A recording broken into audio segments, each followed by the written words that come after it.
everyone, Brandon here from TruckSafe.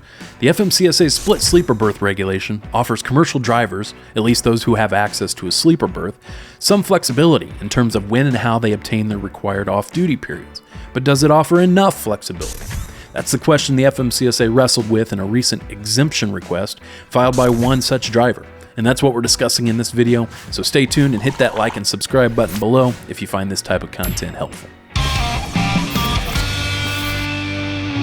So the exemption request we're talking about today is one filed earlier this year, in 2023, by Matthew Kilmer, a commercial driver who petitioned the FMCSA to allow him to split his sleeper berth time into two 5-hour periods to achieve the equivalent of a 10-hour off-duty period.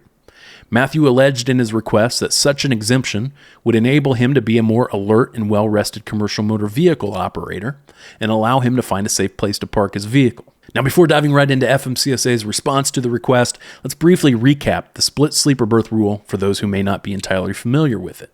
Now, this can be one of the more complex topics in terms of trucking regulations, so we have a full breakdown of it in another video. Check that out if you're interested.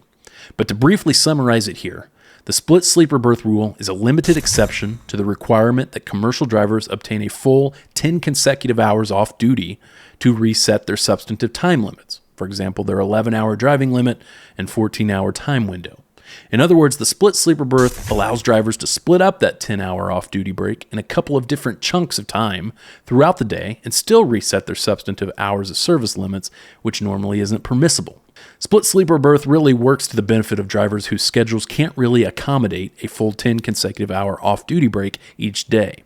The prime example is the driver who's detained at a shipper's or receiver's facility for long periods of time during the day, which necessarily cuts into his or her available hours. Let's say a driver starts driving at 5 a.m. in the morning. Now, under the substantive time limits, that driver would normally have until 7 p.m., 14 hours later, within which to drive up to 11 hours before he would have to stop and obtain 10 consecutive hours off duty. But let's say that the driver arrives at the shipper's facility at 11 a.m. and is detained for 3 hours while his trailer is being loaded until 2 p.m. So here the driver has driven for 6 total hours from 5 a.m. to 11 a.m. But because of that 3 hours he was detained at the shipper's facility, now he only has 5 hours left from 2 p.m. to 7 p.m.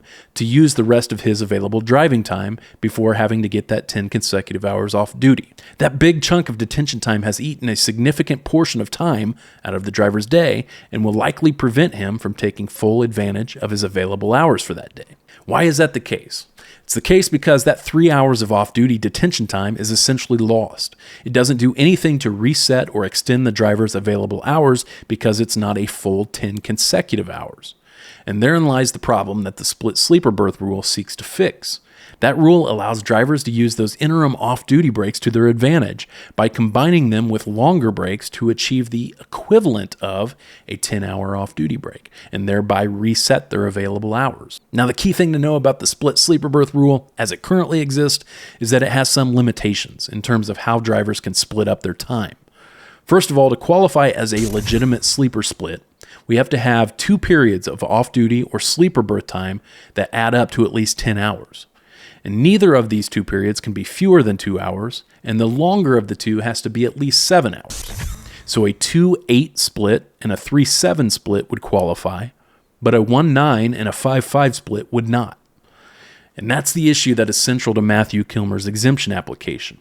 In his request, he asked the FMCSA to allow him and other drivers to shorten the required 7 consecutive hour split sleeper berth period to 5 hours, paired with another 5-hour sleeper berth period to accumulate the required 10 hours of rest. Matthew contended that the exemption, if it was granted, would result in increased driver turnover at rest areas and safe havens, which would allow more drivers to utilize available parking spaces to get adequate rest.